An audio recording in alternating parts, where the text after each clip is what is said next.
Good evening and welcome to the first edition of Crackerjack Movie Chat. I am your host, Peter J. McCluskey, and with me today, she is a co-founder of Crackerjack Alliance, and you can currently see her as the host of Danica Raven's Bite-Sized Horror. It's Danica Raven. Hello, how are you? Yeah, good. Quite excited to be talking movies, because although I love my books, of course, movies are also my jam, so this will be fun. And with us also, he's an actor, he's a film fan, he's all around a good guy to have around if you're in a scrape. It's Mr. Robert Tombe. How are you, Robert? Yeah, I'm great. I'm just looking forward to putting my opinions out there and telling everybody what the greatest film in the world is. I'm excited. So, folks, don't know if you noticed, but we're in 2021. We made it. And thanks, Robert. That's enthusiastic. Not in the queue yet. So I don't know about you guys, but I only saw about 7 movies in 2020. But as long as we all have something to talk about, I think we should discuss our favorite movies of 2020. So Robert, why don't you kick us off? Cool. I will go with, because of the cinemas, there wasn't a great time to go, was it? I don't think many were open. So it was all streaming services. And I will have to go with Netflix Extraction, an action thriller starring Chris Hemsworth, who many know as Thor. The director, I'm sure I've got my notes here, was a fella called Sam Hargrave, and the screenplay writer was Joe Russo. And I know for a fact the Russo brothers were in the producers of this. See, bit of Marvel knowledge there. So basically, it's an action thriller, and it's about a black market mercenary who has to save this kidnapped son of an imprisoned crime syndicate lord. I don't know. I think the opportunity is one crime lord is now in jail, and this other crime lord kidnaps his son. It's a bit. The plot there is pretty basic, but what it doesn't sell it is the action. I mean, I think it did win a lot of awards for its action and its stunts. I mean, come on, that's all we want in a simple film? We just want to see Chris Hemsworth shooting a lot of baddies, and I'll go with that. I mean, it was a fantastic film. The ending on the film, without spoiling it, I'm not going to give you the details. The ending is a tad weak for me. It doesn't make sense. It just doesn't make any sense, actually. But overall, the film, fantastic. I recommend you go and watch it.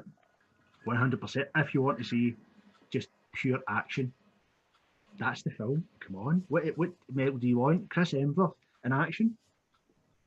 Come on. Yeah, I haven't seen it myself yet personally, but I did see Hemsworth talking about it when it was coming out, and obviously with the Russo brothers being involved, that's making it interesting. It's a very good film. It is very good. I think it was set in, I've got to get this right here, I think it was set in India. I think that is the setting of it.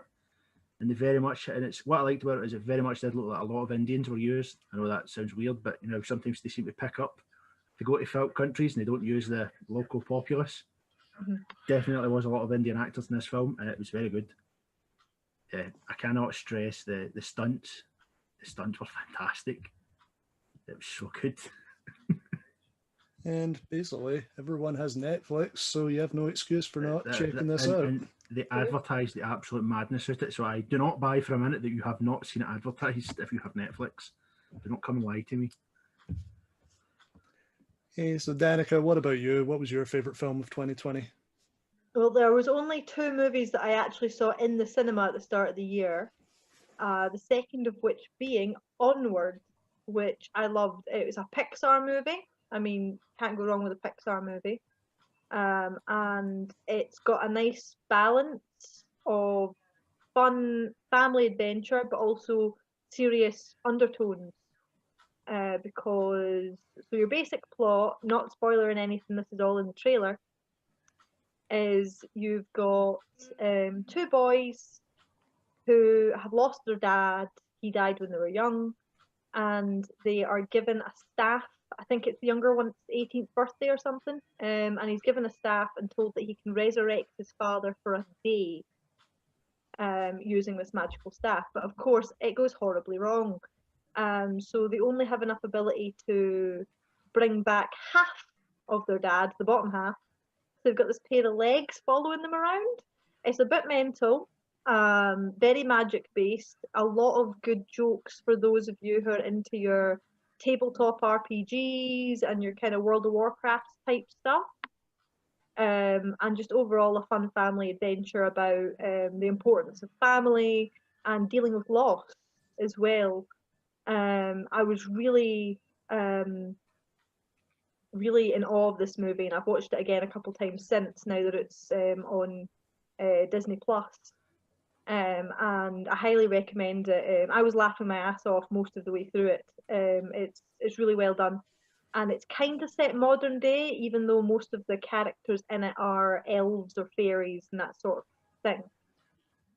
So I would recommend that highly, and prepare to cry if you're going to watch it, basically. Sounds magical. It really is. It's really, really magical. Yeah, this is one where I feel like I was huge into Pixar when I was really young, and nowadays I usually end up at Pixar just as a matter of routine, really. But I feel like I haven't seen Onward yet, and I think not having the cinema that's a direct result of not having the cinema. But Totally, I wouldn't have seen it otherwise. Yeah, but now that it's on Disney Plus, I think I really need to check that out. You'd really enjoy it. It's got a good nerd culture and lots of fun references to things, so it's definitely worth a watch, especially if you like fantasy movies. It's got plenty of shouts back to kind of fantasy themed things, so it's really good. And again, Chris Pratt and Tom Holland, right? So That's another true. Marvel tie-in. Mhm. Everywhere. Everywhere. Absolutely everywhere. Unavoidable. You can't go anywhere without the Marvel guys, really. No. It's horrible. And we wouldn't be happy if we didn't see them anyway, so. True. So yeah, my pick, there was a couple of choices here. Because I didn't see that many movies in 2020, as I've mentioned, I was only really debating between two, and one of them was a really mixed bag, which was Nolan's Tenet. Mm-hmm. So that is a movie. It's something that I'm glad I saw in a cinema, and I think there's a lot that really works about it, and I definitely think the multiple viewings help to understand exactly what's going on there. But as I say, it's a mixed bag, so I'm not picking it as my favorite movie. My favorite movie of 2020 was Bill and Ted Face the Music. Yay! This was a movie that's been rumored for would be 29 years at this point, and it's a movie just like the original Bill and Ted. It's a movie that could have gone so wrong, but it just ended up working like a treat. I think that Keanu and Alex Winter just slipped back into the roles brilliantly, and it really felt like the send-off for Bill and Ted we all wanted. And I don't want to spoil anything, obviously, but I feel like this was the 2020 movie for me because it's a really joyous movie in the end, and it really celebrates music and coming together. And I feel like that's exactly what we needed after the 2020 we've had. Mm-hmm. Definitely good to have a feel-good film in such a difficult time, and especially because it's so familiar in a lot of ways. I think it also was somewhat reminiscent as well of, did you see the sequel for the Jay and Silent Bob film? I didn't see it yet, but it's on the list. Yeah, very similar in comic style, definitely. And Kevin Smith's, of course, said that without Bill and Ted, there would be no Jay and Silent Bob. So, oh, I can totally believe that. Yeah, absolutely. So good to see the cast going back into their, initial roles for Bill and Ted, and just it seemed so natural. It kind of feels like they've maybe been doing that whenever they meet up in person for years. Yeah, you can imagine they just troll the streets as Bill and Ted. 100%. It was air guitaring now and then. Plus, my thing for it was so nice as well, because I think everyone's become so used to Keanu Reeves as John Wick. This really angry kind of man. So to see him going back into that was so great. It was breathtaking. It's breathtaking. Come on. Who doesn't love Keanu Reeves? Right. If they're out there, we will find them. And we will kill them. kill them. Well, we won't say exactly. Yeah, but as I say, here we are. We've made it to 2021. Yep. So there's a lot of things that we hope are coming out this year. Mhm. I mean, we don't exactly know where we stand on the pandemic right now, but anyway, we should probably talk about the stuff we're looking forward to. Mhm. So for me, there's a director out there. There are a few directors out there who I'll see anything they do, and one of these people is Edgar Wright. And we all know Edgar Wright from the Cornetto trilogy, Baby Driver, and Scott Pilgrim. And he has a new movie coming out called Last Night in Soho. And we don't really have any information on it. We just know he's directing it. It's a horror film, and it stars Anya Taylor-Joy and the late Diana Rigg, who we all know from Game of Thrones and On Her Majesty's Secret Service. So, I mean, as I say, we don't know anything about it, but Edgar Wright is someone who I think just takes genres and puts entirely his own spin on them. So I'm really looking forward to this one. It's going to be good. I've heard absolutely nothing about it. Absolutely nothing. I've just heard its name as well, but I know nothing as well. I love Edgar Wright. I just think, I mean, I'm sure 100% my first experience was the Cornetto trilogy. Absolutely. Was he not supposed to do Ant-Man? He was supposed to do. That was it. Yeah. I think I we was all so looking forward to that. I'd love to see his version. I mean, I love that. It'd be man. very quirky. It would. He's so great. But no, yeah, I'm the same. I think most of his films I will go and see. Yeah. Even though I don't know anything about it, I will go and see it. So, Danica, what are you looking forward to in 2021? Assuming it's not pushed back more than it already has been, Dune. I mean, it's going to be terrible or wonderful, and I'm not sure which yet because I'm a big fan of the original. But of course, the original is very much a product of the time it was done, and as well, of course, being directed by David Lynch. Whereas this new one, I'm not sure completely what to expect, but I think that visually it's going to be insane, and I'm really, really hoping I'll get to see it in the cinema because I can't wait to see what the Dune worms are going to look like, the spice worms. I can't wait to see what some of the technology is going to look like, especially some of the weaponry. And there's some really big names thrown in there. With the main actor. Is it Timothée Chalamet? Yeah. Yes. He tends to do quite a lot of serious roles usually. So I'm not sure whether he'll be more of a kind of mopey kind of version and very serious and very drawn, or whether he will be be able to keep up with all the changes as it goes, because certainly Kyle in the original has all these moments where he sort of stares into space and then you hear the narration, so you hear like what he's thinking, whereas I'm hoping that at least Timothy will be able to get across the character progression, because I mean the story of Dune goes over years and years and years, so I'm hopeful that that will come across, that the time passing will come across, and that all the different factions will be properly shown. I mean, I'm especially excited about what's his name, one of the Skarsgård playing the Baron. Is it Stellan? It's Stellan that's playing him. Yeah. And I love Stellan Skarsgård, and I think he's the perfect choice to play the Baron. I'm hoping for a really nasty Baron from him, and I think he'll deliver. I'm not concerned about that at all. Whereas I believe it's also got sorry, why have all the names left me now that I'm talking to you? Aquaman. Jason Momoa. Jason Momoa is in it, but not playing the character I expected him to. I thought he'd be playing the head of the Fremen, but he's not. He's playing. Who is he playing? I think he's playing. You know that the friend that went to like military kind of school, or like joined the military at kind of the start when Paul can't really leave the kingdom on the water planet. So he'll probably pop up a bit at the start and then again towards the end. But yeah, a lot of strange cast choices, but I'm hoping that they'll pay off. So it's going to be fascinating to discuss that after we've seen it anyway, but especially because I won't be able to help comparing to the original. So this will be quite good to see, and I bet it'll be quite long by the time they've finished it. There might even be an extended edition afterwards because so much happens in the story, and it's got quite a lot of complex ideas. Well, yeah, you mentioned your hope that they'll get a lot of the minutiae of Dune in there.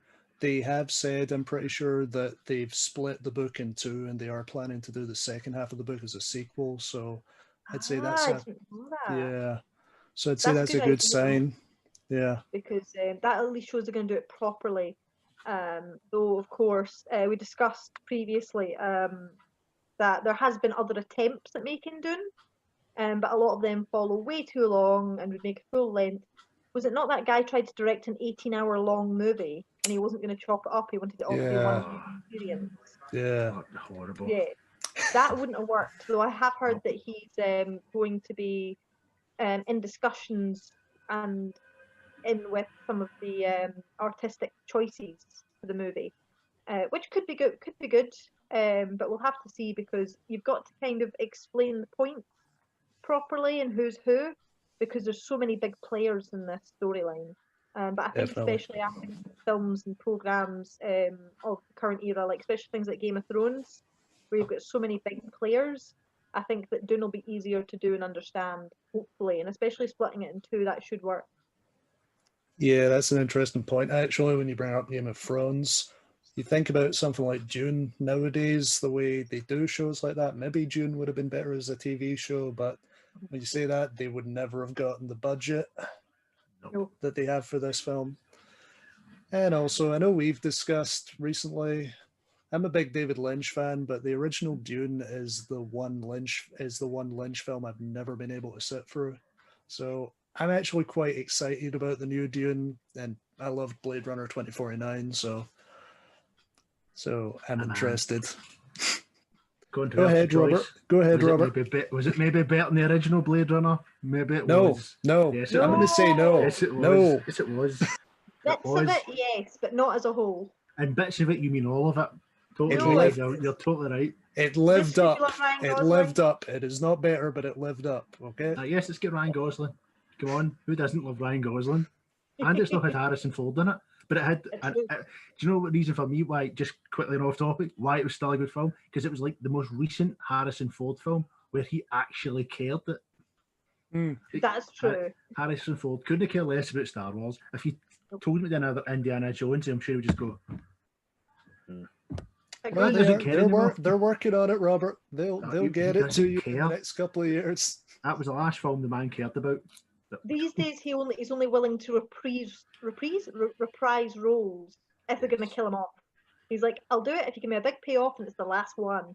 So maybe they'll bring him back just to kill him off. But I think considering the way the last Indiana Jones went, dreadful. I don't think they're going to bother. Yeah, felt like that was a big flaw with the sequel trilogy for me, that you never got a full reunion of the original three characters from Star Wars, and that's all from Harrison Ford's insistence that you're killing me off in this first one. Okay, so Robert, what are you looking forward to in 2021? Right, you said this earlier about Edgar Wright. No matter what it is, you have to go and watch it. Now, these films, I have seen every one of them, even the debatably bad ones with Roger Moore. Because let's be honest, Roger Moore, yeah, he's overrated. It has got to be No Time to Die. That last Daniel Craig film is James Bond. My worry with this is the same as Danica. I do feel this is going to get moved again, because it was originally slated for last year, moved again, and it was supposed to be April 2021. I've now just checked that they're maybe talking about moving it to October. But even then, they're not sure, because it might be 2022 now. But I'm hoping that it's definitely this year, and I'm going to watch it. Come on, the trailer looks fantastic. It's got Daniel Craig, and it stars Rami Malek as the villain, which I think is an interesting choice, because I have to be honest with you, as much as I liked Spectre, I just wasn't solid about the villain. I don't know why. I just don't know what it is. But there's something interesting about his view of the villain, something really dark about it, and just so mysterious. And from much as I'm looking at it, as it's been delayed, there doesn't seem to be a lot about what it's actually about. I just know from my notes it's set 5 years after Spectre, And I know James Bond has retired, so he's not a 007 anymore. 007's been handed off to someone else, which I'm so happy because it now defeats this conspiracy theory that James Bond was a code name. No, it's not. Finally, that stupid theory's out They the all have window. the same dead wife. They all have the same dead wife. That'll be it. He's been going out for years. It's directing.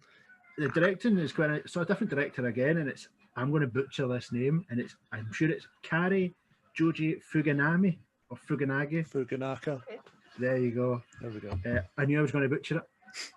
You got pretty close. You got pretty close. It's Close fine. enough as a man from Glasgow could get. So yeah, it's set 5 years. Bond has retired, but he is recruited by his good friend in the CIA, Felix Leiter, to try and come back and try and rescue scientists from this evil villain whose plan is to kill millions. Now, do I think it's going to be anything different from most Bond films? Do I think it's going to be lots of gadgets, lots of stunts, lots of cool looking moments with James Bond shooting people, a lot of funny quips, and him just stopping a villain and saving the world again, and then going off to run away with this beautiful maiden? It's definitely going to be that, but that's what we want from James Bond, and I think this could be Daniel Craig's best film. I think this is all geared up for him to have the epic conclusion to his story. I can't wait.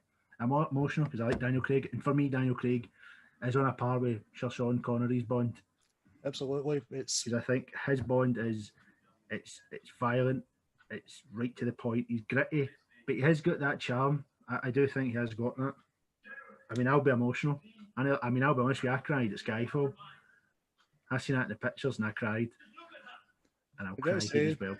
I gotta say, Robert, you say there might not, they won't change the formula much, but the Daniel Craig Bonds, those are the ones that have done the most to change the formula. Yeah, I mean, they've been gritty. Definitely. I think Casino Royale was. Do you know what I always liked about Daniel Craig's Bond is he can be hurt. You know, it's not in the scuffles with Roger Moore or Sir Sean Connery or Timothy Dalton. Well, Timothy Dalton, I think, was maybe the one of the closest to it, where Bond was not just physically hurt, but was emotionally and mentally hurt. But no, I just think Daniel Craig breaks it. It's so violent, it's so gritty. And a lot of people don't like that. I know one aspect that people don't like about Daniel Craig's is, if you remember in Casino Royale, when he goes up to see I forgot her name, the wee woman, and it's Lashif has just been attacked by the African kind of gangsters. The bit where he's rolling down the stairs with the axe. A lot of people didn't like that scene because it was too violent for James Bond. I mean, he's a 00 agent who kills people. But I mean, he's not going to tickle them to death or give them a stupid quip. It's straight to the point. Yeah. It was very much its own thing. I think, like Daniel Craig's ones, you can watch all of them without ever having watched another James Bond ever, which is definitely a good thing. They certainly were grittier and they lacked a lot of the cheesiness that people come to expect from Bond, but I think that was about time. Yeah. Really? That was needed. And because he looks quite different physically as well from other James Bonds, I think that helped to go, this is a new thing as well, with a very different type of Bond, and he's really pulled that off. Definitely. And also, if you look at Casino Royale and Skyfall, those are the ones where they really spent their time, took their time to figure out a really great James Bond movie. I mean, you look at Quantum of Solace, the biggest issue with that movie is that they rushed it out after Casino Royale was such a big deal. But this movie, I'm pretty sure, they've spent their time on it, and of all the delays, I'm happy. It doesn't sound like there's issues with this movie at all. So I think it's great. That's what I'm happy with. It's not, we need to reshoot something or we need to rewrite or an actor's fell out. It's just, I think they're delaying it because they want the pictures to build them. They want to maximise the profits, which I haven't really got an issue with. At least it's not been delayed for, as I said, reshoots. But yeah, I mean, the one thing I do like about an added point, another thing I like about Daniel Craig James Bond, as Danica had said, they are like their own thing. But I feel like every one of Daniel Craig's Bond films are connected. They are connected. There is that storyline, Quantum of Solace, it follows on from Casino Royale, then you learn in Skyfall, something's there again to connect you, and then Spectre, somebody appears to go, by the way, this was all thought of. So I hope this is the epic conclusion to that story. And that's the aspect that makes me think there's a possibility Bond could die at the end of this film. I I legitimately think that's an entirely a possibility. Yeah. 'Cause it Robert, do shows you have you a and stuff. favourite of Daniel Craig's Bond? A Oh, favourite film out of them? Skyfall. It's got, I Yeah. think Skyfall was Skyfall. fantastic. I think the one thing that gets you into a Bond film, and I'll say this, and it sounds so cliche, is the music right at the start. Skyfall, I think, was by Adele, and people say this to me: "What does a Bond song sound like?" And you go, "You just know what a Bond song sounds like." So, Casino Royale, I forgot the singer, but I know he was actually very good. Oh, I know he's died. Chris he did Chris die. Cornell, was it? That's Yeah. it. No, Yes. I liked. It was a good song, but it didn't feel Bond. But it was a good song. Quarter My Solace wasn't a Bond song. You just get a No. feeling. Skyfall, you do. And Skyfall with Bond, even the start of it, and I think it goes back to his roots. And then Dame Judi Dench, I think finally she got a lot more in Bond, and she's been in a lot of Bonds as well. And I feel like finally she had something to do. It wasn't just, I'm your boss, you do what I'm telling you. There was emotional. She had nothing left. Her husband had passed away. Here's a villain that she had kind of lost. It was that the villain is her fault, and everything collapsing around her is her fault. And I think that made that film so good as well. That finally, Dame Judi Dench had something to do in a James Bond film, and that conclusion was just amazing as well. Like everything about it, I cried. I mean, if I cry, then you should cry. Oh, 100%. Maybe that's an episode. Films that made us cry. Oh, Yeah, Feel like that. we all have them. We all have them. we do Gladiator and everything. Oh, come on. But no, I mean, I personally I'm looking forward to it, but I'm not looking forward to it because I'm such a Daniel Craig fan. It's horrible. It's a catch-22, is it? That's what it's called. I want to see it, but I don't want to see it. Oh, But Robert, you mentioned films that are delayed because of reshoots and rewrites. yes. And I feel like there's one film we need to discuss coming out in 2021. Obviously, none of us picked it as our favorite because I don't think we know what to expect exactly. But it's something that needs discussed, and that is Zack Snyder's Justice League. Oh, I'm telling you, I'm down for it. As you can see, that's a poster of DC's comics behind me. I love DC. DC is my thing. I love it. Don't get me wrong, right? I'm in this trap of I loved Man of Steel. I actually must put my hand up and go, I actually like Batman versus Superman. A lot of people didn't. I thought I got the extended edition, and I know I can always pull out with that.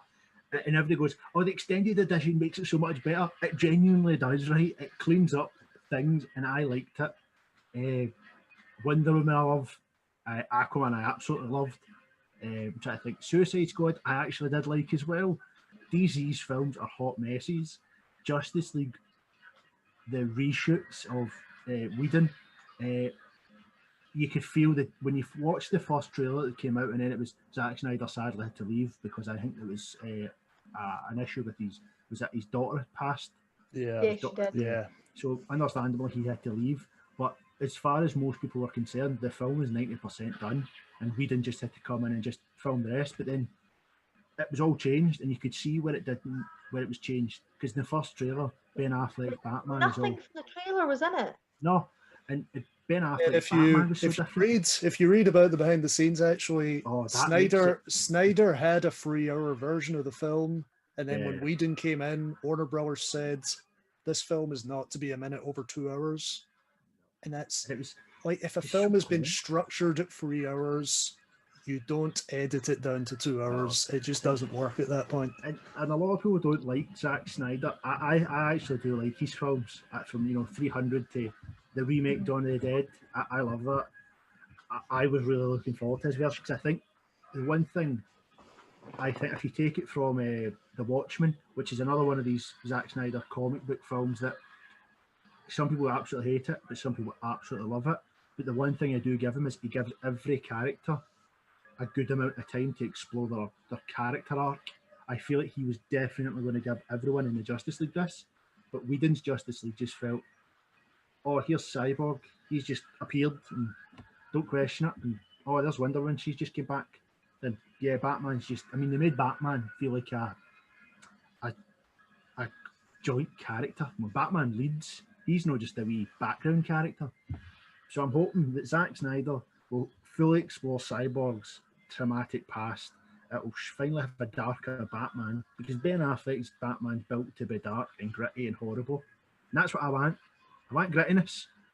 Yeah, I'm just thinking a dark side and everything's in this one, because that's what the story is built upon. Come on. Get your Thanos out my face. I don't want to see that rubbish. I want Darkseid and his Omegaries. Come on. yeah, and Zack I want a real Snyder. villain. Zack Snyder's someone I'd say, I don't think he's ever made a great film, but there's always really good stuff in all of his films. Like, there's flaws in all his films, but there's good stuff in all his films. And that, to Yeah. me, it makes him more interesting than someone like Michael Bay or J.J. Abrams. I feel like He does special have a very effects. specific artistic style, and I think because most of the stuff he does is comic book based, as you were saying, Robert, like with 300 and a few of the others that he's done, like Watchmen. I really wanted to see what he did with it, and as you said, because it was going to be gritty, I was expecting something a bit more like Sin City almost, Oh, yeah. but with the DC characters, and that would have been Definitely. amazing. Mhm. Don't get me wrong, I've still watched the current Justice League like Oh, yeah. 5 times, but Yep. it's missing so much. Mhm. And as you said, Batman, they completely change his character. It's Yeah. nothing like his character in Batman versus Superman or. Yeah, I think we were all saying after Batman v Superman, regardless of the problems with that film, Ben Affleck could in the future become the best Batman ever. But then Yeah. Justice League totally wiped all of that out. The good thing, I think, the Zack Snyder Justice League seems to have put in a bit of a kick in DC's films, because people have now said, oh, Ben Affleck could be coming back. You know, Ray Fisher's definitely wanting to be Cyborg and more things. I know he's got his own legal battles right now with, I'm sure it's Whedon, about accusations of bullying. And, you know, what's his name? Jason Momoa, he wants to come back. And then Henry Cavill is definitely wants to become Superman. He wants to stay Superman. I think he's the best Superman. I think he's definitely the best. I But think again, Snyder, he's a much grittier Superman, Yeah. kind of like you were saying with the Bond things, yeah, where he's very much his own Superman. And don't get me wrong, I loved that about it. Yeah. That's what I'm there for. I'm there for Cavill's Superman. But a Cavill. lot of people were quite upset that it wasn't the usual kind of quirky, patriotic, you know, Aye. American farm boy that's saving the planet, because it didn't feel that way. It felt very kind of doomed martyr. Mhm.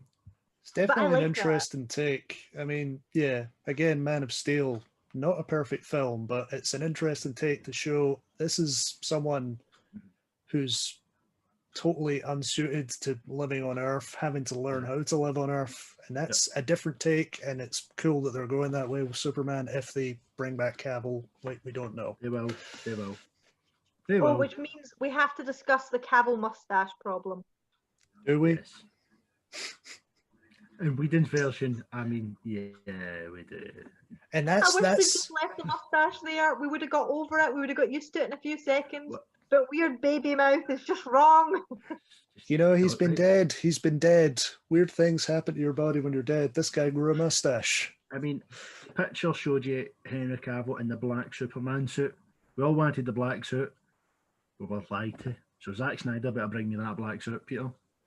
If you look at I'd even taken the the zombified Superman over weird baby mouth Superman. Yep.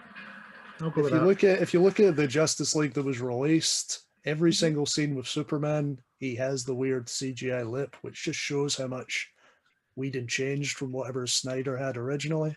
Yep. Yeah. I think it was the whole. When's that out? Is there any shout They of when said that's happening? about they said around about March. Yeah, on HBO Max. I think that's another thing that's taken off now, another streaming service. Yeah, but we don't have an equivalent in the UK, so who knows where we'll see that. Because we will not say pirate it. We will not say that. Of course not. If we've seen it Of course in not. March, if we're here reviewing it in March, then a magical portal has opened that the Yes. three of us has We sat were down in sent front it of. by a very nice donor. Zack Snyder. Yes, Zack Snyder sent it himself. So yeah, 2021, as we say, it could be another good year in cinema if we actually get back to the cinema and get to see some films. But right now we're going to look back. One thing we want to do every time we put out one of these episodes is to spotlight someone who is working in the entertainment industry. And for this episode, we've chosen the actor Karl Urban. I think not because there's anything, well, The Boys is on obviously, but not because there's anything in particularly new, but just because we like this guy, right? Yep. Who doesn't? So Who we're gonna doesn't? start out. We're gonna start out with our favorite Karl Urban movies, and I think I'm starting this one. Yep. My favorite Karl Urban movie is one. It's in my top 10 movies of all time, and it's the first time I saw him. It's Lord of the Rings: The Two Towers. I think that Lord of the Rings, it's probably my favorite adaptation of a fantasy book. I mean, I'm not big on fantasy films because I used to be quite big on fantasy films, but I don't think there's been a lot of successes in that genre up until recently with like Game of Thrones. But Lord of the Rings, I think, is an incredible achievement. I think Peter Jackson really took that material and fixed its issues, which, sorry, Tolkien fans, there are lots of minor issues with that book. It's a great book, but there's stuff that Peter Jackson fixed, and it's just one of my favorite trilogies of all time. And if you look at Karl Urban playing Eomer, Eomer is a pretty minor character if you look at it, but Karl Urban is someone you remember in that film. He like really gives that character something, a watchability about him, and it's just someone you remember, even though he's really not got that much screen time in the film. So yeah, that's my favorite Karl Urban film still, I'd say. It was very difficult to pick with Karl Urban because I love him and he's so good in so many things. Yep. No, so let's Um, let's acknowledge that me and Robert were kind of mean Stealing to you everything. because me and Robert had already chosen all of our stuff before Danica Yeah. got to it. So We stole It's everything. because I really struggled to pick a favourite. Yeah. And of course, Robert picked one of my absolute favourites, which we get to hear about. And Yep. Peter, you picked one of the obvious best choices. But that's why I'm going to go for Star Trek, the first of the remakes of the current trilogy. What do they call that? The Kelvinverse, timeline. The what? Kelvinverse, because of the Yep. ship, the Kelvinverse. Kelvin. Yeah. And the main reason I'm going to go for that one is because when I saw Karl Urban in that, not only did I recognize him straight away, but it was that feeling of he's made it. Because a lot of things I've seen him in are weird movies, nerd stuff that wasn't popular at the time. But with that one, it was being such a big franchise, and considering that he hadn't been in many big things apart from small parts, it was good to see him playing one of the main cast in something. And because he comes into the storyline so much sooner than most of the rest of the main characters, he stood out straight away. Yep. You know, and I just thought that playing this kind of gruff, down on his luck, Bones, it really brought that character to the forefront because I can't say that Bones sticks out to me much in the original. Like he's great, but he doesn't stand out to me much. Whereas watching Karl Urban play Bones, sorry, original Star Trek fans, I prefer that, and he really makes a lot of the character. Bones is my Nice. favorite character from original Star Trek, Danica. What are you trying to say? Mine has to be Shatner. Shatner plays Shatner. Shatner's not playing anybody else but Shatner. Fantastic, but No one yeah, can speak like Shatner. no, and get away with it. No, yeah, Karl Urban in Star Trek. I mean, that the first one when he appears, he's just fantastic. He is. He's got because he's a doctor, but yet he seems not very calm at all. He seems No. very equally terrified in everything that goes on. He's like, I'm terrified of flying, and it's like, well, then why are you going to space? Oh, I've just left my wife, and it's like, yeah, it's like he's running wow. away. I mean, I think we can all relate to that when you've just hit this point in your life where you make strange life-altering decisions because you're really down on your luck. Yeah. And he does it in such a kind of deadpan comedy way, you know. It's fantastic. Oh, it's brilliant film. Yeah, he's that really irascible character we all have in our lives, I think, where it's there's just a charm in the fact that this person's always just going to be moody and mean to you, but you just want them around no matter what. So And Robert, it really comes through for you, even though he can't be bothered with any of your drama. Like with Kirk wanting on that spaceship and him having to fake away to get him on there. Like, well, I'm his doctor, so he has to come with me. It's like he's clearly gone, no, okay. You know, it's good because we all know somebody like that who'll come through for you and be the least anticipated person to come through for you. definitely. So Robert, you have a Yes. popular choice. Why don't I you have. tell us what it is? I have stole this. Now, I believe, and I know this is Karl Urban's best film, because for me, this is the film where Karl Urban is the main star in, and it is 2012's Dread. Now, people remember Dread because it was 1995, I'm sure it was Sylvester Stallone's Judge Dredd, which was, how to put this in a nice way, it's just campy and 90s. Now, don't get me wrong, it is based on a 2000 ED comic strip of Judge Dredd. So you could maybe make a point to say maybe Stallone's Dredd is closer to the comics, but yeah, you haven't seen Karl Urban's Dredd. When you get to Karl Urban's Dredd, it sets this post-apocalyptic, no post-apocalyptic, what would you call that? A dystopian future of it's overpopulated, crime is everywhere, and it just shows you there's a lack of empathy for human life, because these are technically police, but they're called judges because they can hand out punishment, and it's just you're either going to the ice cubes or you're going to get shot. And Karl Urban seems to play Dredd the way you know Dredd would be, just almost like Clint Eastwood. That you look at Clint Eastwood and it's just he couldn't really care less, and he's always angry. Dredd's got that perfect, and Karl Urban's got that perfect. And the one thing Karl Urban doesn't do is he doesn't do this. The mask stays on, the helmet stays on. You see this. That's it. Just there for Karl Urban, but you know it's Karl Urban, and the performance is just fantastic. It's the film. Sadly, I think I don't know what it was, but its box office, I think it only made just over the budget. It didn't completely clear it, which some people say, oh, it was a commercial failure. But I don't think you can find many people out there that will tell you that this film wasn't brilliant. And I mean, the cast as well. I mean, Lena Headey, I'm sure her name was, Headley, who from many people know from Game of Thrones. She played Mama. You've got Domhnall Gleeson in it as well. I feel like he's starting to pick up and coming. And it's got Olivia Thirlby in it as well. I mean, the cast is fantastic. And basically, I'll now get to what this film is really about. And it's about him taking Anderson out.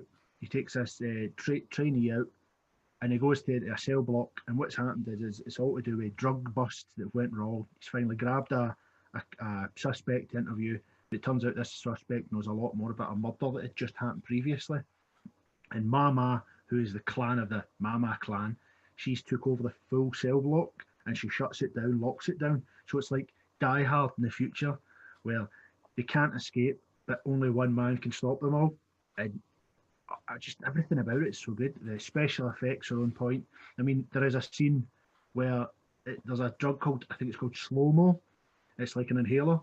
So when they're doing a scene where they raid into a room, it's someone's took the slow-mo, and it's almost as if everything is in slow motion and it's in bright colours. And that whole scene is played out in this as Karl Urban raids this room, and they've got visual effects of rounds going through faces, and the detail. I just mean, there's nothing bad about the film, honestly. It's just everything is so good. Karl Urban in it is fantastic. The villain is fantastic. I mean, I could just keep saying they're all fantastic. I mean, I don't know what thoughts you have on it, but I mean, I'm sure you'll agree. Come on. I'm rambling. See, visually, as you said, the slow-mo scene, and even there's some like mind games that happen with the psychic check. But the same, the cast were phenomenal, but also the way that it was filmed, it's all gritty and it's inside a building, yet they still managed to keep the brightness and the colours, and they keep it quite vivid, even considering that it is a dystopian future movie, which you just don't see these days. No, usually everything now is done in like greys and blacks and a kind of muddy brown, but that film is beautiful, and especially, she said, the slow-mo scene towards the start, insane. It's so good. Yeah, you talk about slow-mo, and obviously this film was released during the big 3D boom a few years ago, and honestly, I couldn't care less about 3D, but those slow-mo scenes are the only time in the history of me going to the cinema that I can think, oh, they actually did something with 3D here. Yep, definitely. And I don't know if it didn't make so much because it was an 18. I know they didn't really back down on that, but there are films you can't back down on the age rating, and that had to be 18, R-rated. It had to be blood guts, or it just wouldn't work. And the one I loved about Dredd so much as well in the actual film style is that it just looked as if it was just another day for Judge Dredd. It wasn't like this big conclusion, he'd saved the whole city. He just one tower block. It was like a day in the life of a judge. The show easily could have made another film, and I think the problem is that its box office wasn't so glamorous over its budget. But the one good thing is it's one of these films now that gets such a fan support that there definitely is talks about Karl Urban returning for a TV series. And Dredd is one of those characters that fits so perfectly for a TV series. It could so easily be done. And Karl Urban loves a good TV series. He also just seems to really like the content because he's a big Dredd fan, isn't he? He's a big fan of the he's comic. so into it. Yeah, he You played can it tell so he well. put so much effort in. I think the thing that sold me right from the first trailer was the classic line, I am the law. The way he does it in the film, it's almost throwaway, but there's so much grit to the way he does it. Like, Mama's not the law. I'm the law. Yeah. Like, that's like a way of like being true to the character, but also bringing your own spin on it. And it was just, that was me sold right from the first trailer, and the movie totally lived up. Yeah, in a weird way, as I've said, you know it's Karl Urban under the mask, but halfway through the film, you kind of go, sorry, who's that again playing him? And yeah, it's just Dredd at that point. Yeah, and that's how good Karl Urban was in it. It's not you forget that it's Karl Urban. He makes you go, Judge Dredd. He has it perfect. And I mean, I've played the games, and the games are pretty campy with Judge Death. And what do I think we're going to get? A complete 2000 AD comic with Karl Urban's Dredd?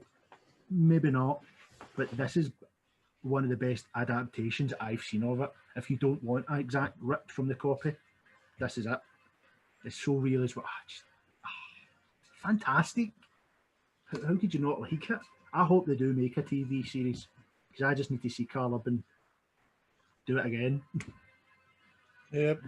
So good choices all around, folks. But we don't just bring up our favorites here in this show that we're only on the first episode of. No. What we also want to do is we want to go a bit deeper in the bin. So, folks, I'm going to ask you now, what is your least favorite Karl Urban film or performance? And Danica, why don't you go first? This came to mind straight away as soon as you asked me the question. Ghost Ship. Now, don't get me wrong, I love Ghost Ship, especially the opening sequence. Yeah. I mean, that was like new for that age of cinema. That was incredibly graphic, incredibly gory. But overall, it's not a good film. And worse still is, unfortunately for Karl Urban, his character's incredibly two-dimensional. He's very like, dude, and surfer guy, and he's just there. It's one of the only performances of his that I've ever seen where he doesn't immediately stand out. And the whole movie, you could delete every scene he's in and it wouldn't make much difference, apart from some mechanical scenes where he's trying to fix the boat. But predominantly, it's unfortunately the only performance of his I could really fault, I think. So I'm gonna have to go with that as my worst for Karl. Even though there was a couple good performances in there, it was a B movie. In all ways, it was just an out and out slasher. The plot doesn't really make sense. There's only really bits of the movie that work, and that does unfortunately mean that his character has no impact on anything. Yep. It's definitely one of those films you see in every second-hand shop. You always pass it, you always pause with a slight moment of disbelief going, what is that? It's a great first horror. Like, I see if you're 12, perfect. It's got all the gore you want. It's got a bit of a ghost story. But once you've got developed a bit of a taste in movies, it's garbage. I mean, I actually forgot Karl Urban was in that. See? until you started describing them, and I went, they do not have really stupid blonde spiky hair in it. Yeah, it wasn't good. No. No. Really forgettable. Yeah. It was one of those ones, as you say, when I was younger, I'd seen it, and I thought, oh, that was scary. And then I watched it a couple of years ago, and I went, oh, this is a bag of rubbish. Just a bag of The rubbish. opening scene still stands up, but the rest of the movie doesn't. Well, fortunately, now that we've covered it, we can forget it.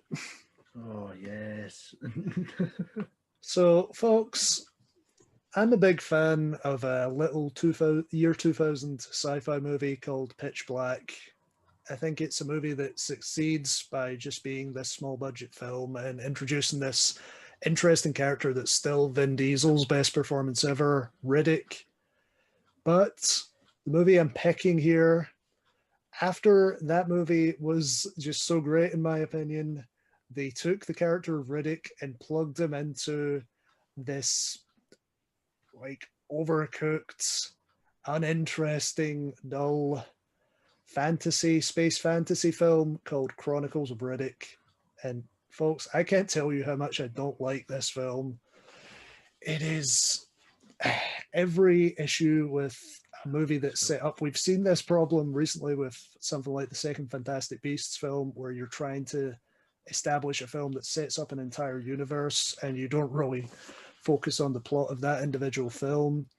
And as if to demonstrate this, Karl Urban is in this film playing a character called Vaco, who is this politically scheming character with an interesting haircut, who you always just see in the background scheming. He wants the throne of this empire they're setting up in the film, but it's because they're setting him up to do something cool in a sequel, which hasn't happened, that you just don't get much of Karl Urban in the spotlight. You just have to focus on him being gruff and moody and to the side and upset that he's not on the throne. I will say one thing in this movie's defense. I think the ending is really cool, and I won't spoil that. But Robert, I think you disagree with me. I actually liked Chronicles of Riddick. I actually thought it was a good film. I do disagree with you, but I'll accept your choice as this being his worst, though I don't agree with you. He did have a very interesting haircut in it. I mean, I will go with it, yeah, it was the scheming in the background was a bit random, but I think that was because the guy he was scheming against was a god king that could only be beaten by a Furian. So you had to wait for the Furian to come in, and then, but I will not spoil it all. But you're right, Peter, I'm outraged. We can agree. We can agree on the final shot, though, right? It's a cool final shot. The final shot is amazing. It does lose certain elements during it. I will go with that. Riddick was made to be so, like, in Pitch Black, you didn't know very much about him, and that's what was great about him. In Chronicles of Riddick, I think you start learning too much about him that you don't need to know. Definitely. Just ruins it all. But you've ruined that film for me now. I agree with Robert. I actually enjoyed it, but with Peter, I agree with you that it's overly messy. Yeah. Now, I like Karl Urban in it, but that's only because of my terrible taste in villain men. Means that his mopey, vaguely dark, I'm a villain in the background thing emo, means I fancied him. Yeah, he went through an emo stage. It has been a while since I've watched it, and yes, you're talking about a different type of taste. I have terrible taste in guys in movies. Terrible. But I need to watch it again, because the only problem with the Riddick movies is this is what, 3 of them, and they all feel like they're not connected. No. It feels like it's on about completely different things. The third one is dreadful. I like the third one. It's kind of forgettable. I like the third one. Really? You like the third one, but you don't like the second one? Yes. Why? Because the third one's got Batista in it? Batista's barely in the third one, Robert. He's like there in the background, and we're paying attention to him because he's making some film called Guardians of the Galaxy the year after it comes out. Yeah, he's probably in Blade Runner 2049 more than he was in Riddick. See? Well, I'll acknowledge maybe I will watch Chronicles of Riddick again someday and enjoy it more. Maybe I'm just annoyed that it wasn't anything like Pitch Black. I can acknowledge these things. It went from being a horror to an action film. But anyway, it also went from a very simple filmed in like a desert, to here's multiple different planets, here's multiple different filming styles, and here's all your special effects and different types of aliens. So it was very busy. And that would have worked in another movie or another franchise easily without a concern. But because you're comparing it to the first one, you can't help going, this isn't the same genre. What's going on? Well, yeah, it kind of goes back to what I'm saying recently when I was talking about Lord of the Rings. There wasn't much good fantasy 15 years ago or so. Like, a lot of it was really focused on pretty impersonal world building and really forgot to tell a cohesive story. Like, if you look at Lord of the Rings, that's a really simple story when you boil it down. It's about Frodo taking the ring to Mordor to destroy it. But a lot of fantasy movies, they can't be boiled down that easily. So, Robert, what have you got for Karl Urban's worst ever film? So much worse than Chronicles of Riddick. Yeah, because at least Riddick came out in the pictures. I went for something I'm 100% certain didn't go in cinema or whatever. And it was, I'm just making sure this was the correct name for it, Acts of Vengeance. It came out in 2017 and it's another action thriller. The main star of it is Antonio Banderas. Now, I don't really know how his star kind of holds now, but I know in 2017 it wasn't very good. I mean, where do I start with this? I mean, it's a hot mess of rubbish. I mean, the director is Isaac Florentine. Basically, it's a very successful defence lawyer.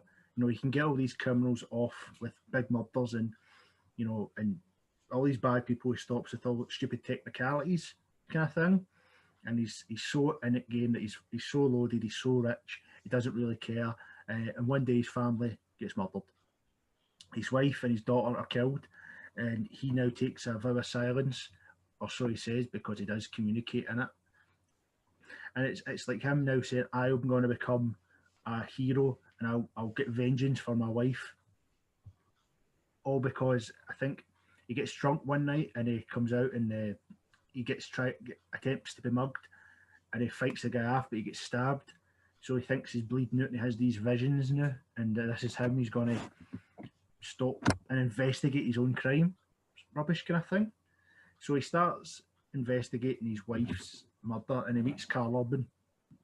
So Karl Urban comes across as a police officer who seems to have a lot invested in the case as well. You find out why later on. So Karl Urban's always seemed to be around saving him because he always seems to get in trouble. Banderas always seems to end up in dodgy neighbourhoods and he'll get shot, and there's Karl Urban. So at first you're thinking Karl Urban is his saviour, he's his guardian. Karl Urban's really unmemorable in this because I think they could have played anybody in this role. He's got nothing to him. They don't talk about his past, or so you think. And here's the spoiler, right? This is, I'm so bored of the film, it's dreadful. Here's the spoiler. Antonio Banderas gets a link of a murderer in someone's house. So he breaks into this house, finds a cupboard, and in the cupboard there's a police uniform, but under it he finds family murdered, defence lawyer, saves them, saves the man who murdered them off in a technicality. It turns around, and this is the spoiler, and I've already stated earlier, that Karl Urban's family were murdered and Antonio Banderas got the guy off with a technicality. And then you learn that the person that had shot Antonio Banderas, his wife and daughter, was Karl Urban. I mean, you could see that coming kind of halfway through the film, because why would a Karl Urban get involved in it all the time? There's just nothing memorable about it. Like, Karl Urban's it's just, like, I don't know. There's just, it's so B-movie that it only made 300,000 in the box office. I mean, it's got like a very low rating on Rotten Tomatoes. IMDb pans it. Everybody pans it. Like, Karl Urban is so forgettable in it. He has nothing. Like, I mean, you could see how they could make the film so much better. Karl Urban going for vengeance, and this man's also going for vengeance. It's like a kind of duel they could have had. They don't. It's just, it's rubbish. Don't watch it. Seriously, I'm just telling you right now. I can hardly get it out. It's so rubbish. I haven't seen it, but your taste in mine in movies just shows that I'll hate it. So honestly, I'm struggling. I'm trying my hardest to describe it to you, but Karl Urban's performance.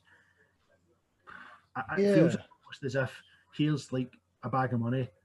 Don't act, just say a couple of lines, and that's fine. Nobody will see this film, and that's what it feels like. Yeah, I'm pretty sure I mean- Banderas got an Oscar nomination a couple of years ago, but aside from that, he seems to have Wait hit. for that. It was not for that. It was not for that. No, But aside from that, it seems like he's hit that kind of place that De Niro and Pacino were right before The Irishman, where they're Yeah. just making whatever, and you are best to avoid it. yeah, I'm going to disagree with you for Banderas, and for only one reason. I saw one of his foreign films after he got a bit older and was no longer playing the pretty boy. So although in America he's only doing like kids films like Puss in Boots and things like that, and he's very much said, I get recognised as Puss in Boots instead of Zorro these days. Yeah. Things like, was it Red or Red 2 he shows up? Oh no, wasn't it Expendables 3 where he showed up? Oh, Expendables 3, Oh, sorry, yeah, I yeah. get Red and Expendables confused. That But was it. I saw a film that was very Spanish, very messed up. I think it was called something like Skin, and he was this head case and a plastic surgeon, and I'm not going to tell you anything about it.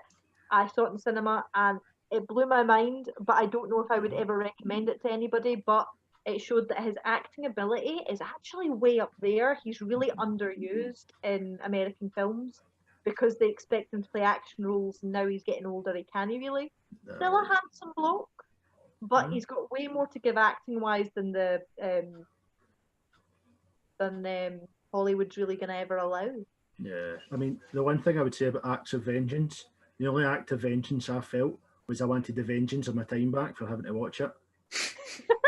I mean, honestly, I like Antonio Banderas. I think Robert Redford's in it as well. Oh, Like, so I mean, let's get Robert Redford in it. I'm certain it's Robert Redford. It For a probably cast isn't. like that, it should have been a much better movie. Even I'm if it was sorry. just a mediocre movie, but it sounds like it was out and out garbage. It was garbage. It just didn't make sense. I mean, he's a defence lawyer, but he can now disarm and no, I just honestly, please don't watch it.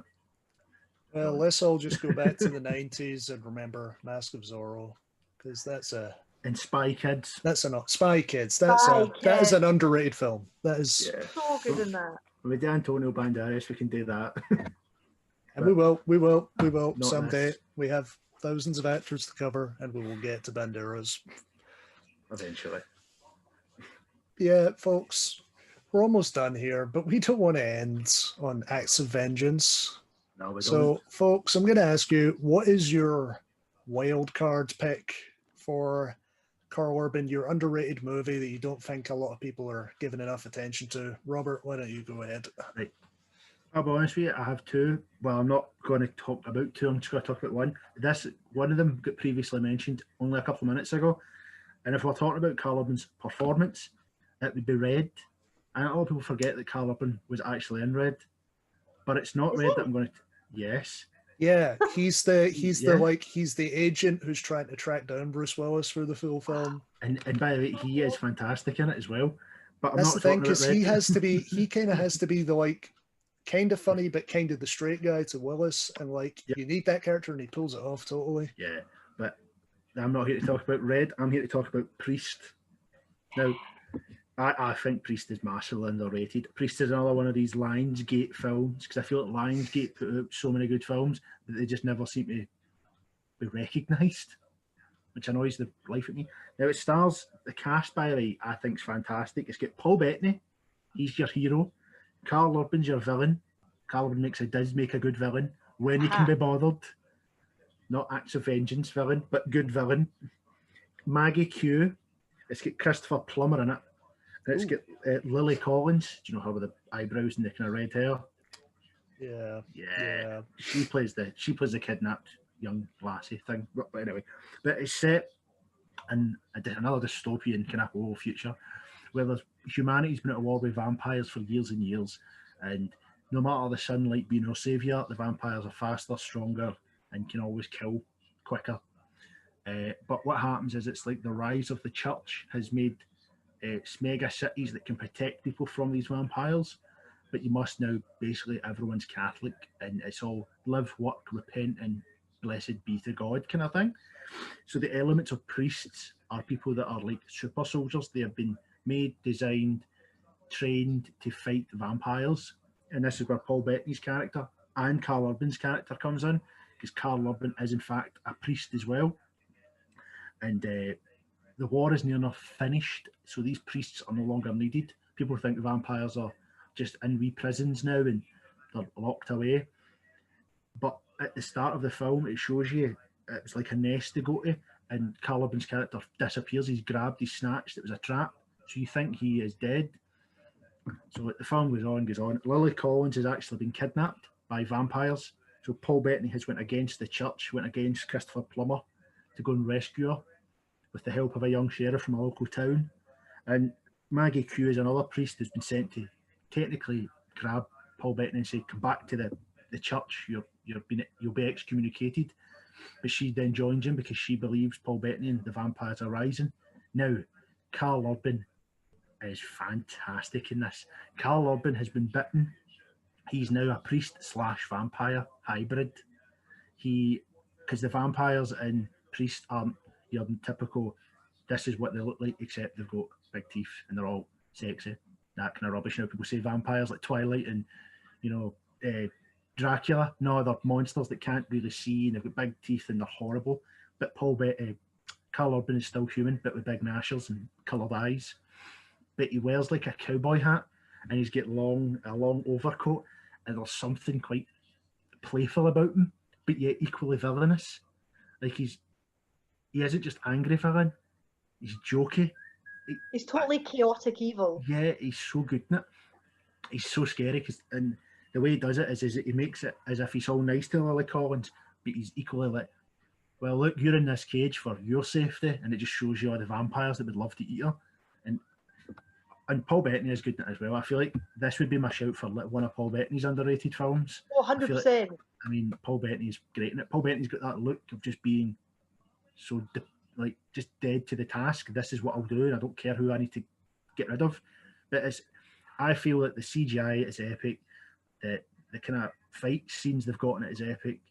I mean, I think the ratings on the film, I mean, Rotten Tomatoes gives it a 15%. And I just think that's terrible. I think that's far too low. I mean, that shows you what far too low. That genuinely 15% it's got, but users, like it says Google users, says it's at 85. I mean, how can we go for that? But the critics did say, in terms of action, plot, in terms of action, it was great. The plot's a bit thin. I don't think so. I think it's very good. And Karl Urban and Paul Bettany's fight scenes are fantastic. And I just think it's just a very underrated film. I would put it in the par of, I wouldn't say it's up there with Red. No. I wouldn't say, but it's too far off. It's just, maybe it didn't just get the same. I don't know if it had something to do with the Catholic Church being part of it. They didn't have anything to do with the filming of it. It's people get a bit picky with that kind of stuff. It is a particular artistic style, but that's something that's been seen in things like Underworld and that kind of ilk of movie, and they've been very popular, so I've got no idea why Dread isn't just as popular. Mm-hmm. I mean, Priest. I don't know if I remember, did Priest not come out at a time when vampires were all the rage? Yeah, but maybe it's just, it wasn't the same vampires that people were used to, like Twilight, Dracula, that TV series. Well, I think as Danica mentioned, it came out in the same sort of age when Underworld films were coming out. So I think it's kind of like just what happens with a lot of lower rent films. If they fall into a certain type, they just fall by the wayside at a certain time and aren't really noticed. And even though it's just so different, like the vampires aren't the same. I can't stress that enough. It's just, they're not Underworld. Well, they're all male models and all that, and they're all handsome and beautiful, and they're monsters. And Karl Urban's in it. So my pick, Danica, you mentioned Star Trek earlier. My pick is Star Trek Into Darkness, which I feel like it's kind of become a forgotten Star Trek film. Like, I'm not a fan of J.J. Abrams, as I've said. I think the best that his films are mediocre, really. But this second Star Trek film, I think the first 90 minutes are easily the best film that JJ has made. But I think what a lot of people remember are the problems that come in the final act of the film, which the film does kind of fall apart at the end, because it becomes a case where every plot point, every action in the last act of the film has to be a mirror to something that happened to the original Star Trek cast. And that kind of, and I know me personally, when they do that, it kind of irks me just as a Star Trek fan. I just feel like it should have gone off in its own direction. But that being said, I feel like the first 90 minutes of this film, it's the most character driven and nicely paced Star Trek that out of the three Kelvinverse films. And as we mentioned, Karl Urban, this is probably the one of the three that he's least featured in, but he's always just there with the right quip at the right time to just liven up a scene. And yep, I think it's the one Star Trek film. It might be the least loved of the three, but I think it's one that people should go back and watch again and figure out what was good about the first half of the film. The one scene I think Karl Urban does shine in is when they're going to disarm the bomb, and he sends him down, and this kind of nice looking lassie goes, "Oh, do you know what you're doing?" And he goes, "Oh, don't you worry." He's flirting with her while disarming a bomb. It's like, how cool can you be, Karl Urban? That was cool. I forgot about that. My steady hands can do wonders and all that, and it's just like, I think he had bones. Only certain actors can pull off something that blatant, and just because it's Karl Urban, you go with it. Yeah, it was great.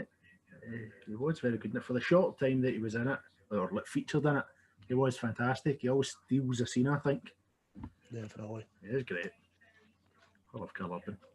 What a guy. So, Danica, what is your wildcard pick for Karl Urban?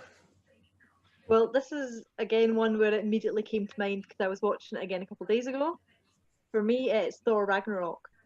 Oh, yeah. Because you don't immediately recognise him. You go, I've seen that guy before. But because his hair's shaved short on both sides, his face looks a bit of a different shape, so you don't immediately pick up it's him, and he's quite built in it as well. But slowly he becomes more and more involved with the main storyline in it.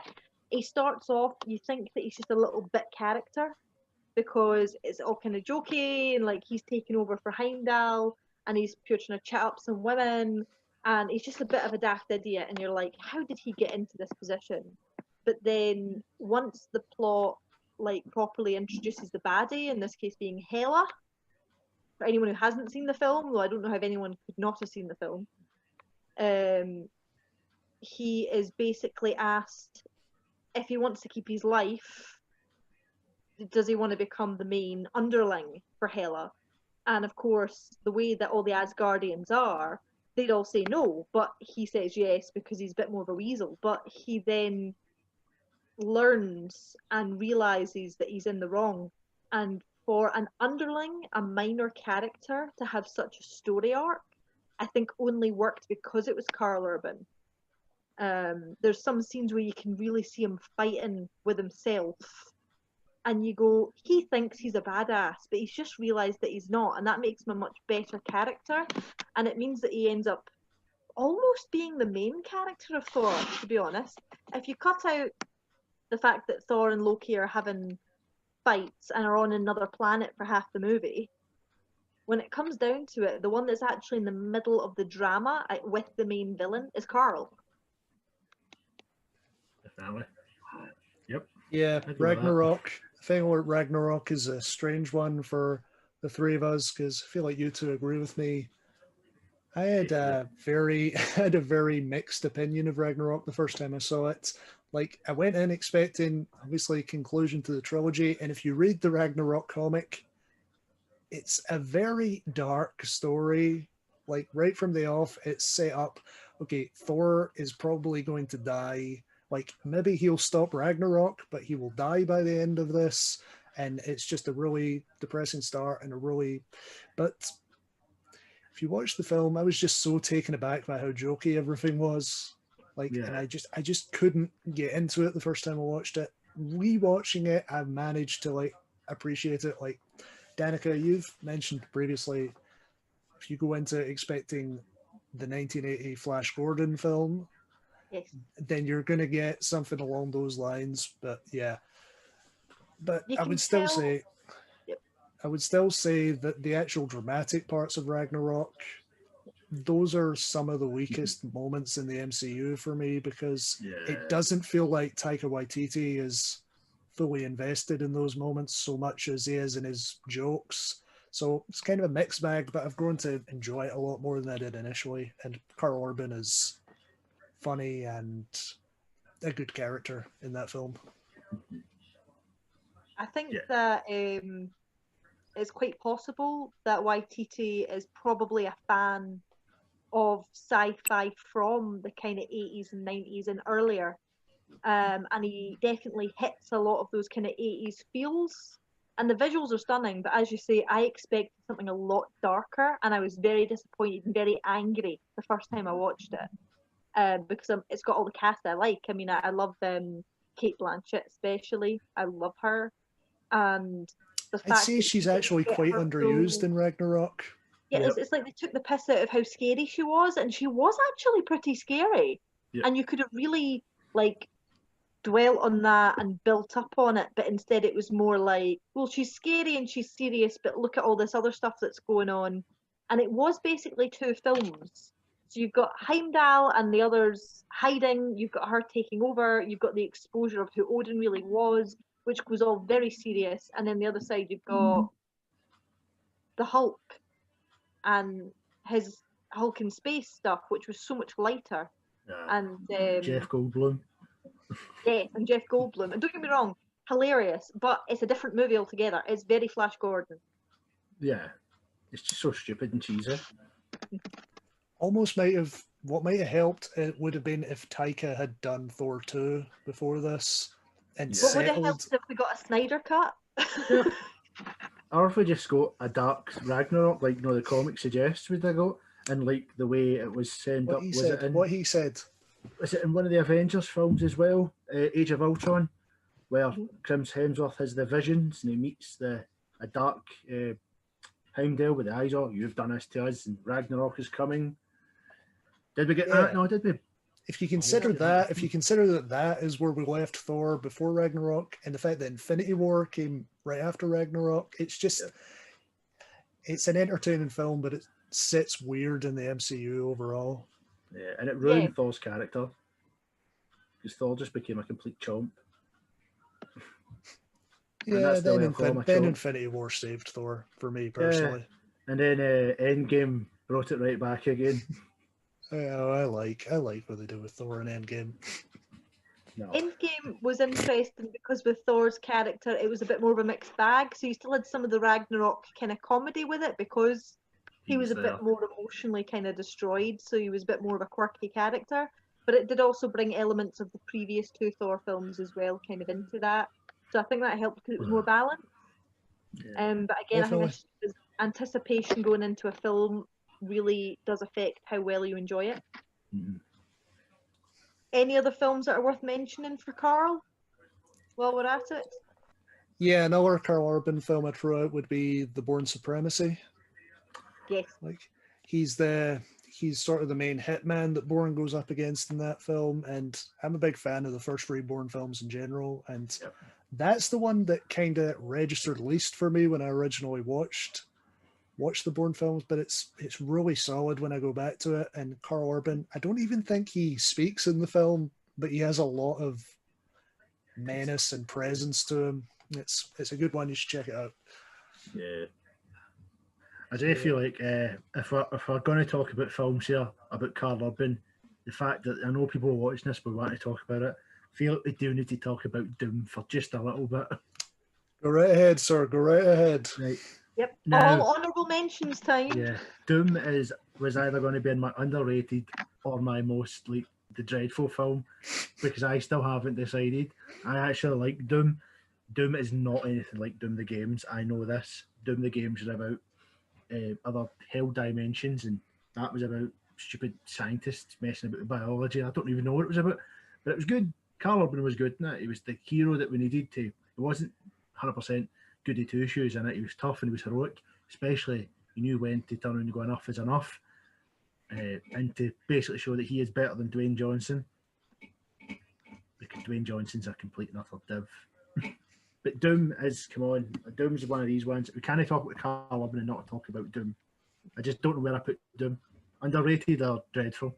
I don't know yet. I like it as well. It's good as a fun film if you're just looking for something a bit action-packed and a bit random. Yeah, but I wouldn't say it's a proper horror film. no, not at all. And as you said, it's not like the games either. So it's a No. bit of a weird one. Yeah, I think if it wasn't called Doom, I don't know how would it have done if it didn't go with the Doom tagline of saying, "Oh, we're a video game movie." If it just said, I don't know, Hell on Mars, maybe it was called, or something like that, maybe it'd have been okay. But I think calling it Doom killed it. Dwayne Johnson ruined it. Dwayne Johnson, I hate him. So, Robert, Danica, thank you for joining me here today. And to everyone watching, thank you for joining us on this first episode of many, we hope. We do have someone in mind for our next episode. So we will be back then, and until then, thank you for watching. Cheery bye.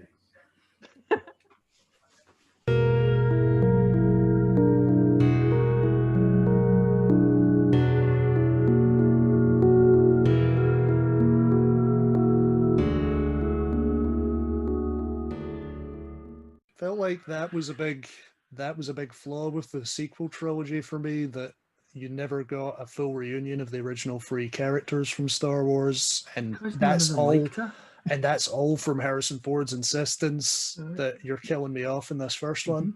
Yep. And even Mark Hamill hated it. Even he hated it. You know it's no good Star Wars if he hates it. Yeah. So, Robert, Off topic, yes. Ranting again. We'll do something on Star Wars someday. Oh, don't do We'll that need to to me. do something in depth on Star Wars because there's so Oh, much to work yes. with now. That'll need to be its own episode. Yeah. If you start talking Or- about seasons and Clone Wars and Rebels, the animated stuff. We are never doing Clone Wars. Mandalorian. Robert, we are never doing Clone Wars. We are What? never doing Clone Wars. Why not? I love Clone Wars. I do not. I do not care. Okay, Yeah. everyone settle down. Everyone settle down. Everyone settle down. No. I think calling it Doom killed it. Dwayne Johnson ruined it. Dwayne Johnson, I hate him. Well, everyone, tune in to our Dwayne Johnson episode whenever we end up doing that.